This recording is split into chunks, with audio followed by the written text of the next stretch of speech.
Alors, on y va, on va attaquer une section éléments spéciaux. Donc, on va aller venir juste ici, ou éléments avancés. Allez, hop, on va appeler ça éléments avancés.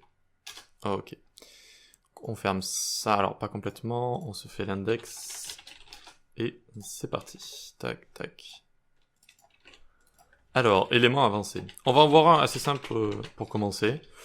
Je savais pas trop le mettre entre nous, donc je l'ai mis dans éléments avancés, c'est l'élément details.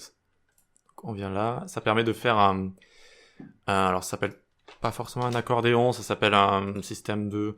Si je dirais, allez, un accordéon, tiens, un accordéon. On appelle ça en interface un accordéon. Donc on crée l'élément details, comme ça. Puis summary. Dedans, je vais écrire details, ou détail. Et à l'intérieur, je vais avoir du texte, lorem 10 par exemple. Et rien qu'avec ça, regardez, je clique dessus. Vous allez avoir un système d'accordéon ou d'onglet, je dirais plutôt accordéon. Et voilà, vous allez pouvoir cliquer dessus et ça va l'ouvrir comme ça directement.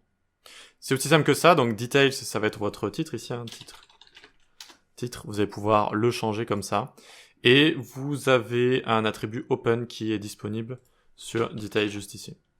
Ce qui fait que quand vous arrivez directement, vous voyez que c'est open directement. Et vous pouvez toujours le fermer ou pas. Voilà, donc je vous le dis quand même, en général, ce genre de choses, on le fait avec du JS et du CSS, parce que c'est mignon d'avoir comme ça directement, c'est vrai, mais on aime bien rajouter des animations, vraiment du style un petit peu poussé, et donc en général, on utilise du JS et du CSS.